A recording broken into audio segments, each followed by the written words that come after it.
Hello students, myself Shyam Kushresh, maths teacher from SKLGD public school. कल मैंने probability के बारे में आपको समझाया था। आज उसकी एक्सरसाइज स्टार्ट करेंगे 15.1।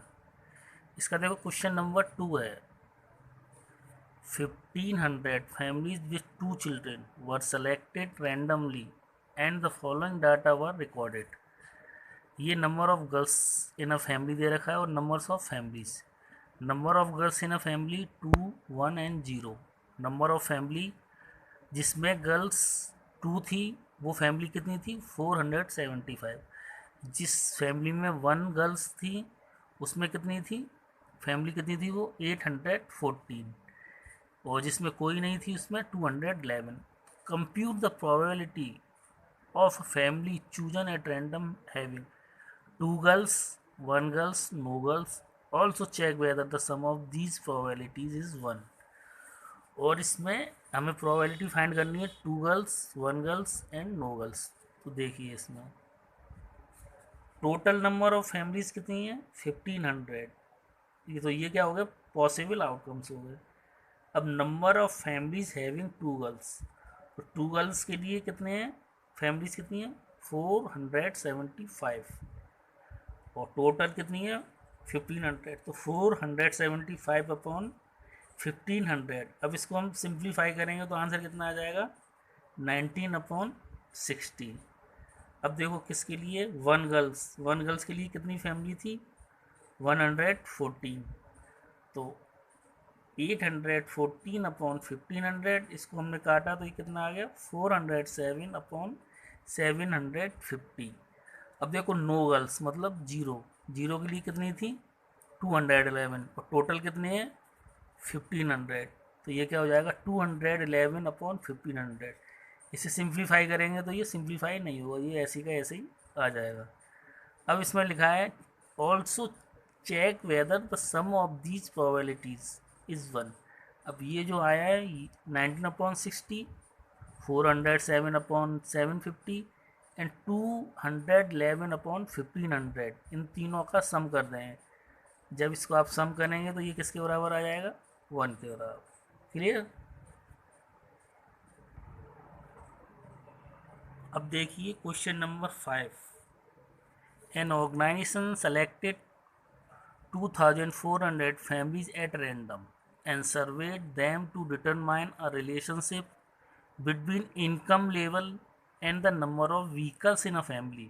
The information gathered is listed in the table given।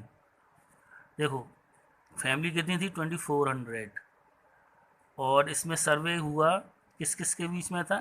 Income level and number of vehicles. ठीक है। अब देखो monthly income in rupees less than 7000, 7000 to 10,000, 10,000 to 13,000, 13 to 16, 16 and more. Vehicles per family, ये तो income हो गई। जिसके पास कोई भी वो नहीं था व्हीकल्स, वो क्या था? लेस देन 7000 के ऊपर 10 थी, और 7 टू 10 के बीच में 0, फिर 1 टू 1। और जिसके पास 1 व्हीकल थी, वो नंबर ऑफ फैमिलीज कितनी थी? इतनी थी। और जिसके पास 2 व्हीकल्स थी, वो ये वाली है। और जिसके पास 2 से ज़्यादा व्हीकल थी, वो फैमिली ये थी। ठीक है, क्वेश्चन समझ में आ गया? अब इसमें लिखा है suppose a family is chosen, find the probability the family chosen is earning rupees 10,000 to 13,000 per month and owning exactly 2 vehicles. अब हमें इसमें किसकी प्रोबेबिलिटी फाइंड करनी है? जिसकी इनकम 10,000 से 30,000 के बीच में हो और उसके पास 2 व्हीकल्स हो। ठीक। 10 टू कितना था? 10 टू 13, ये वाला कॉलम आ गया। और 2 वाले में कौन सा आ गया? ये अर्निंग रुपीज 16,000 और more per month and earning exactly 1 vehicles. ठीक। थर्ड है अर्निंग लेस देन रुपीज 7,000, ऊपर वाला, per month and does not earn any vehicles, उसके पास कोई भी व्हीकल्स नहीं है। तो इसका क्या हो जाएगा? 10। अब इन सब की हमें प्रोबेबिलिटी फाइंड करनी है। अब देखिए इसका टोटल नंबर ऑफ फैमिलीज कितनी थी 2400. Number of families earning ₹10,000 to 13,000 per month, किसके लिए निकालना है हमें, 2 व्हीकल्स के लिए. तो 2 व्हीकल्स के लिए उसमें क्या था 29 नंबर थे, तो इसकी प्रोबेबिलिटी क्या हो गई 29/2400. ठीक. अब 16,000 के लिए और 1 व्हीकल था, तो उसमें नंबर कितनी थी फैमिलीज 579. तो 579/2400. देखो इसमें जो 29 है वो क्या है फेवरेबल आउटकम्स, और 2400 क्या है वो टोटल पॉसिबल आउटकम या total number of possible outcomes. अब देखो इसको हम सॉल्व करेंगे तो ये कितना आ जाएगा 193/800. अब इसमें number of families earning less then 7,000 पर month and does not on any vehicle. अब हमें बताना है जिसकी सैलरी 7,000 से कम हो और उसके पास कोई भी व्हीकल ना हो, तो वो कितनी फैमिलीज थी हमारे पास 10. तो 10/2400. तो इसको जब सिंप्लीफाई करेंगे तो ये कितना आ जाएगा 1/240. अब देखिए next, number of families earning 13,000 to 16,000 पर month and earning more than 2 vehicles. यानी इनकम कितनी है 13 to 16,000 और मोर देन कितनी 2 व्हीकल्स. तो कितनी फैमिली थी ये 25. तो इसका प्रोबेबिलिटी क्या हो जाएगी 25/2400 है. तो सिंप्लीफाई करेंगे तो ये क्या आ जाएगा 1/96. अब देखो ये number of families owning not more than 1 vehicles.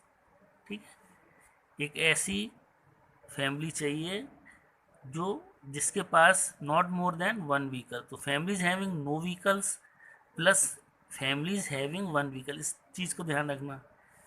Not ऐसी फैमिलीज हमें फाइंड करनी है जिसके पास व्हीकल एक से ज़्यादा ना हो.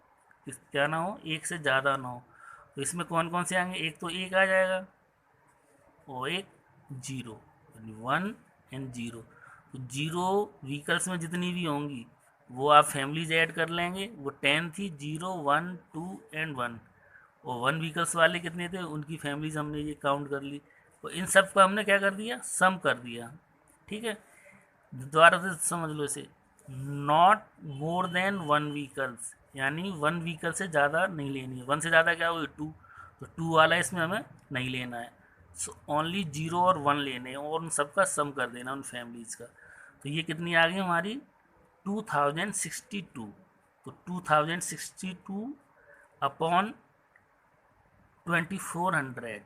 जब इसको सिंप्लीफाई करेंगे तो ये 1031 एंड 1200 आ जाएगा. देखो इसमें जो लिखा हुआ है आप इसको इस शॉर्ट में भी लिख सकते हैं. प्रोबेबिलिटी कितना है नॉट मोर देन 1, तो यहाँ लिख दो not more than 1 equal 2062 upon 2400. जब इसको काटेंगे तो आंसर क्या आ जाएगा 1031/1200. ठीक है, ये ना पूरा लिखकर आप शॉर्ट में लिख सकते हैं ये. ठीक है, जिस चीज़ का पूछा है वो ब्रैकेट में लिख दो और प्रोबेबिलिटी किसकी फाइंड करनी है जिसकी पूछी जाती है. अब देखो इसमें कितना था मोर देन 2, तो यहाँ क्या लिख देते हम प्रोबेबिलिटी ऑफ मोर देन 2. अब इसमें लिख दो 25/2400. जब इसको काटेंगे तो 1/96 हो जाएगा. क्लियर हो गया, यानी आपको सिर्फ इतना लिखना है. ठीक, इस वाली चैप्टर में सारे क्वेश्चन इसी पर बेस्ड हैं, यानी कोई भी अलग तरीके से नहीं दिया गया है. तो ये आपको पूरी एक्सरसाइज करनी है और जो क्वेश्चन आपकी समझ में नहीं आए वो आप मुझसे पूछ सकते हैं. ठीक है, आज की वीडियो में यहीं ख़त्म करता हूँ. Thank you.